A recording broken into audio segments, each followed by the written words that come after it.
Bonsoir et bienvenue sur NTD Actualité. En pleine tourmente judiciaire concernant les liens entre le cabinet de conseil McKinsey et l'État français, de manière surprenante, un ancien consultant de McKinsey, particulièrement surveillé par la justice, a été promu au sein du gouvernement de la Première ministre Elisabeth Borne. Voici les détails. Voilà une annonce susceptible d'alimenter les controverses entourant McKinsey. Le média Consultor a révélé le 19 janvier que Mathieu Maucor, ancien de McKinsey de 2013 à 2016 et actuel directeur de cabinet au Haut Commissariat à l'emploi et à l'engagement des entreprises depuis 2020, a été nommé délégué interministériel à la jeunesse dans l'administration de la Première ministre Elisabeth Borne. Selon Consultor, Maucor a adhéré à En Marche, le mouvement du candidat Macron dès 2017, en tant que responsable argumentaire et riposte. Consultor ajoute que suite à l'élection de Macron, Maucor a été nommé directeur de cabinet adjoint du secrétariat d'État au numérique de Mounir Majoubi pendant 1 an et demi. Après une pause dans le privé entre avril 2019 et septembre 2020, il a repris un rôle gouvernemental en automne 2020. Le média précise qu'il est mentionné dans le cadre de dizaines de plaintes et signalements reçus par le parquet national financier, ou PNF, aboutissant à l'ouverture en 2022 de 2 informations judiciaires, ainsi qu'à une perquisition chez Renaissance et McKinsey. Le 31 mars 2022, le PNF a ouvert une enquête confiée au service d'enquête judiciaire des finances pour blanchiment aggravé de fraude fiscale, ciblant McKinsey sur la question de son statut fiscal en France. Malgré une année ponctuée d'une série de scandales publics, la Haute Autorité pour la transparence de la vie publique, l'organe responsable de l'éthique dans la vie publique, n'a pas observé d'augmentation des violations de l'intégrité. Elle appelle toutefois à un renforcement de ses outils de supervision et de punition. Et un tribunal de l'Est de l'Allemagne a condamné une femme à 5 ans et 3 mois de prison pour une série d'attaques contre des néo-nazis. L'étudiante a été reconnue coupable d'appartenance à une organisation criminelle et d'avoir causé des dommages corporels graves. Les procureurs ont fait valoir qu'elle avait conçu l'idée des attaques et qu'elle avait aidé à les mener à bien. Lors d'un de ces incidents survenus en 2020, entre 15 et 20 assaillants ont battu un groupe de 6 personnes qui revenaient d'une cérémonie marquant le 75e anniversaire du bombardement de Dresde.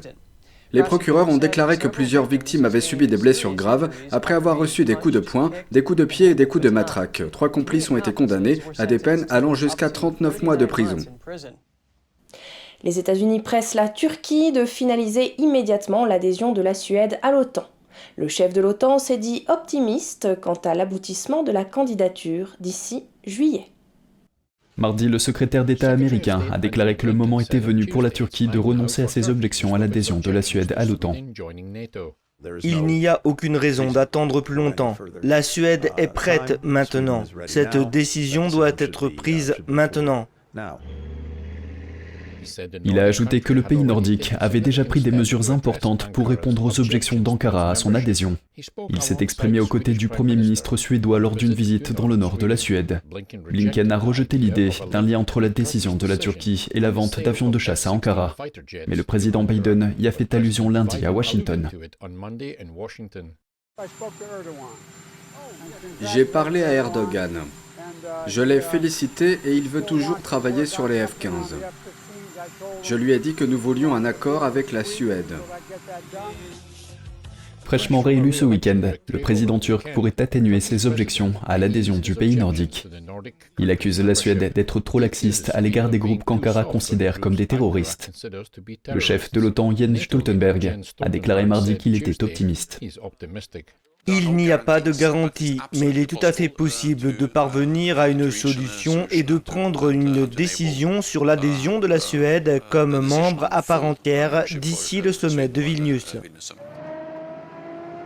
Le sommet de Vilnius est un sommet majeur de l'OTAN qui se tiendra en Lituanie en juillet. Et l'OTAN est à la recherche d'un nouveau dirigeant pour remplacer Jens Stoltenberg dans le courant de l'année. Mais alors que des débats intenses se déroulent à huis clos, aucun candidat clair n'est jusqu'alors ressorti.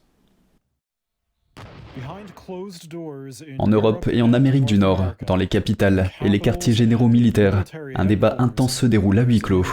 Qui doit devenir le prochain chef de l'alliance militaire de l'OTAN? Alors que le secrétaire général Jens Stoltenberg devrait quitter ses fonctions en septembre et qu'un remplaçant pourrait être nommé dès le mois de juillet, de nombreux noms sont avancés, sans qu'il n'y ait de favoris évidents. Alors qui sont certains d'entre eux? Et quel est le débat? Jamie Shea, ancien porte-parole de l'OTAN, travaille pour le groupe de réflexion Chatham House à Londres. Les candidats possibles ne manquent pas. De nombreuses femmes, des noms de femmes sont suggérés. Et comme l'OTAN n'a jamais eu de femme secrétaire générale auparavant, je pense que pour donner l'impression d'une alliance du XXIe siècle, en phase avec la société moderne, il est grand temps que le secrétaire général de l'OTAN soit une femme, comme cela a été le cas pour d'autres organisations internationales. Bien entendu, les pays d'Europe centrale et orientale, qui font partie de l'OTAN depuis un certain temps déjà, et qui jouent un rôle important dans la défense collective actuelle sur le flanc Est, pourraient estimer qu'il est temps pour eux d'avoir ce poste également. Selon des sources diplomatiques, la première ministre danoise Mette Frederiksen fait partie des noms évoqués. Elle affirme ne pas avoir officiellement posé sa candidature, mais elle apparaît comme l'une des principales candidates. À 45 ans, elle a été la plus jeune première ministre du pays lorsqu'elle a été élue et a été félicitée pour sa gestion de la crise lors de la pandémie de Covid. Mais elle devrait quitter son poste de Premier ministre, ce qui risquerait de créer des troubles politiques dans son pays. En outre, les dépenses militaires de son pays sont bien inférieures aux 2% du PIB fixés comme ligne directrice par l'OTAN, bien qu'elle ait déclaré vouloir les augmenter. Plus à l'est, la première ministre estonienne Kaja Kallas a fait l'objet de discussions. Âgée elle aussi de 45 ans, elle a été la première femme élue au poste de Premier ministre dans ce pays. Mais certains membres considèrent que Kallas est trop dur avec la Russie. Au Royaume-Uni, le secrétaire à la Défense, Ben Wallace, a proposé son nom. Membre du Parlement et ancien officier militaire, il est très respecté au sein de l'Alliance. Mais certains pays de l'Union européenne, comme la France, veulent un dirigeant de l'OTAN issu de l'UE. Beaucoup préfèrent également un candidat qui a été président ou Premier ministre. Stoltenberg lui-même est l'ancien dirigeant de la Norvège. Des diplomates ont déclaré à Reuters que le succès de la candidature de Wallace est peu probable. Je pense qu'étant donné le rôle et l'importance de l'OTAN aujourd'hui, les alliés chercheront quelqu'un qui soit un Premier ministre en exercice. Parce qu'un Premier ministre a vraiment les contacts, le carnet d'adresses, la capacité de passer immédiatement des coups de téléphone au président et au Premier ministre des pays de l'OTAN et au-delà, ce qui est adapté au type de diplomatie de haut niveau que l'OTAN est en train de mener. D'autres noms sont évoqués, mais il y a aussi un autre aspect. Certains diplomates prédisent que de nombreux candidats seraient jugés inacceptables par la Turquie et la Hongrie, membres de l'OTAN, qui sont souvent en désaccord avec les autres alliés sur des questions essentielles. La Turquie et la Hongrie bloquent actuellement la tentative de la Suède d'adhérer à l'OTAN. En fin de compte, Stoltenberg pourrait être invité à rester dans son rôle pour maintenir un front uni face à la guerre. Et la société technologique Nvidia a rejoint le club très fermé des entreprises américaines dont la valeur boursière s'élève à 1000 milliards de dollars. Le fabricant de puces est l'un des plus grands gagnants du boom de l'intelligence artificielle. Andrew Thomas de NTD en dit plus sur l'ascension fulgurante de l'action. La valeur de l'action Nvidia a triplé en moins de 8 mois, une hausse qui reflète l'intérêt croissant pour l'intelligence artificielle. Le chiffre de 1000 milliards de dollars est en soi une sorte de ligne arbitraire, mais il est difficile de dire qu'il n'est pas mérité. L'intelligence artificielle et l'informatique accélérée ont des tendances qui se développent depuis un certain temps. Le boom fait suite au progrès rapide de l'IA générative. Cette nouvelle technologie est capable d'engager une conversation semblable à celle d'un être humain. Elle peut même créer des blagues et des poèmes. Je pense que nous avons finalement atteint un point où il devient de plus en plus clair qu'il existe un véritable cas d'utilisation pour cette technologie, même pour les grandes entreprises et dans le cloud, je veux dire, avec l'avènement du chat GPT, de l'IA générative et des grands modèles de langage. Le cours de l'action de Nvidia a augmenté d'environ 240% depuis octobre, une progression bien supérieure à celle de tous les autres membres de l'indice S&P 500. Je pense que c'est surprenant, mais pas une surprise. Je pense que le paradigme des ordinateurs est en train de changer. Ils ont un monopole, au moins aujourd'hui, en termes de calcul accéléré et avec l'IA générative et les grands modèles de langage. Ils ont libéré la puissance du calcul accéléré. Le boom de l'IA a propulsé la valeur de Nvidia au-delà de ses pairs. L'entreprise fournit à la fois du matériel et des logiciels pour l'IA. Pour l'instant, elle est au sommet. Il est clair que Nvidia, du moins pour l'instant, se taille la part du lion. Ce sont eux qui sont là. Comme je l'ai déjà dit, avec non seulement les semi-conducteurs dans les pièces, mais aussi tout l'écosystème qui les fait fonctionner. Les actions de Nvidia ont clôturé en hausse d'environ 3% mardi. Seules 4 autres entreprises américaines valent actuellement plus de 1000 milliards de dollars. Apple, Alphabet, Microsoft et Amazon. Andrew Thomas, NTD Actualité. Le lancement du premier satellite espion nord-coréen s'est soldé par un échec mercredi après que la fusée s'est abîmée en mer. La nouvelle fusée Chollima-1 était censée mettre le satellite en orbite pour surveiller les activités militaires américaines. Dans un aveu d'échec technique inhabituellement franc par la Corée du Nord, le média d'État KCNA a rapporté que la fusée a plongé dans la mer à cause d'une instabilité dans le moteur et le système de carburant.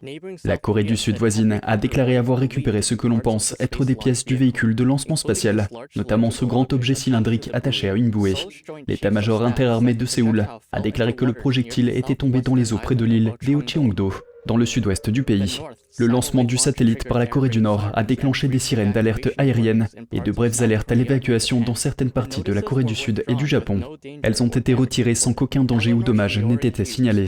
Eleanor Shiori-Hughes, membre d'EconView, un groupe de réflexion basé à Chicago, estime que les habitants de la Corée du Sud et du Japon font preuve de complaisance. J'ai l'impression qu'à chaque fois que la Corée du Nord tire un missile quelconque et qu'il y a une possibilité qu'il survole Hokkaido ou qu'il atterrisse dans la zone économique exclusive du Japon, dans les eaux territoriales, peu importe. Je ne suis pas tout à fait sûre que les gens le prennent au sérieux, que ce soit le peuple japonais, le peuple coréen ou le peuple sud-coréen, lorsqu'il s'agit de suivre les conseils des autorités. Le ministère japonais des Affaires étrangères a déclaré avoir tenu un appel téléphonique avec des représentants des États-Unis et de la Corée du Sud, au cours duquel les trois pays ont fermement condamné le dernier lancement effectué par la Corée du Nord et se sont mis d'accord pour rester vigilants et faire preuve d'un grand sens de l'urgence. Le secrétaire général des Nations Unies, Antonio Guterres, a également condamné le lancement du satellite. Mais la Corée du Nord reste inflexible et aurait l'intention de procéder à un second lancement dès que possible. La Chine, deuxième économie mondiale, sort de 3 années de blocage pour cause de pandémie, mais la reprise est inégale. Les analystes prévoient un ralentissement de la croissance de l'économie chinoise cette année.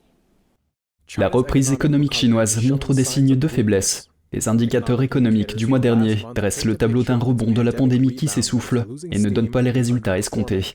Voici l'économiste Samuel Gregg de l'Institut américain de recherche économique. Nous devons garder à l'esprit à quel point l'économie et la population chinoise étaient bloquées pendant la pandémie du Covid.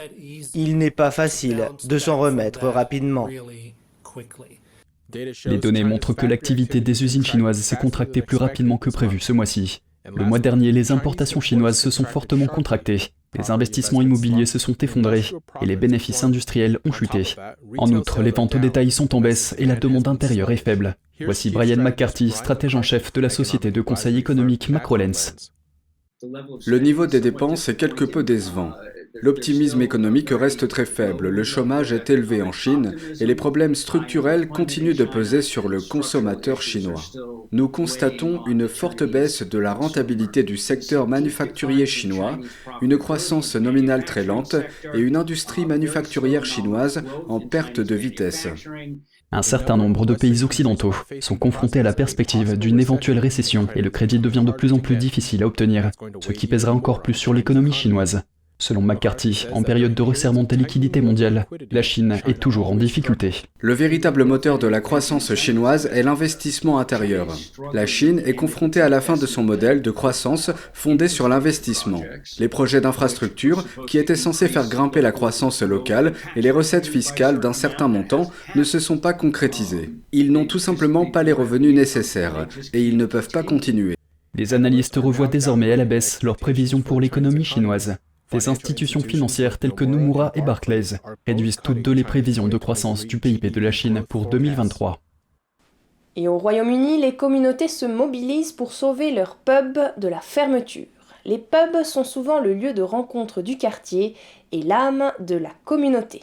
Jen Werrell de NTD nous en dit plus sur l'essor des pubs communautaires. Depuis des décennies, le nombre de pubs britanniques est en baisse constante, mais les pubs communautaires s'opposent à cette tendance. Le King Charles I à Londres est l'un de ces pubs. Les résidents l'ont sauvé des promoteurs en 2020. Aujourd'hui, il est détenu et géré par 18 actionnaires. Le plus simple était d'essayer de réunir l'argent nécessaire pour acheter le bail, et c'est ce que nous avons fait. Comme beaucoup de pubs de quartier sous, et Simon le barman appelle cet espace leur salle de séjour. Si quelqu'un du coin vient ici et a besoin de quelque chose, comme déplacer un réfrigérateur ou autre, nous sommes là tout de suite pour l'aider. C'est donc un véritable espace communautaire. Les gens qui viennent ici sont très silencieux, ils ne parlent pas forcément. Peu à peu, ils ont été intégrés à la société locale et sont devenus très bavards. Bien que le nombre de pubs communautaires soit faible par rapport aux pubs traditionnels, il s'agit d'un modèle commercial qui fonctionne. Le fait d'être attentif aux besoins de la communauté leur a permis de résister. Ils ont le sentiment d'être propriétaires de leur établissement. C'est leur pub, ce qui lui confère une fidélité dont la plupart des entreprises ne peuvent que rêver. La fondation Plunkett, qui aide les personnes à créer des entreprises communautaires, affirme que le secteur est en croissance constante. Certains pubs envisagent les différents services qu'ils peuvent fournir au voisinage. Même en ces temps difficiles marqués par des fermetures pour cause de pandémie et des coûts énergétiques records, les clients sont plus enclins à revenir. Les clients sont toujours engagés à soutenir ces entreprises, parce qu'ils sont membres, qu'ils sont impliqués dans le projet et qu'ils veulent le voir prospérer à long terme. Symbole culturel de la Grande-Bretagne, le pub représente bien plus que boire une simple pinte. Jen Werrell, NTD Actualité, Londres. Et c'est ainsi que s'achève cette édition. Merci de l'avoir suivi. Je vous rappelle que vous pouvez retrouver tous les programmes de NTD sur Genging World, la plateforme 100% propre pour apprendre, partager, s'amuser ou être inspiré. Pour cela, il vous suffit de taper www.genging.com/fr ou de cliquer sur le lien qui se trouve sous notre vidéo YouTube. Quant à nous, on se retrouve demain à 20h pour une nouvelle édition et d'ici là, je vous souhaite à toutes et à tous et au nom de toute l'équipe, une excellente soirée sur NTD.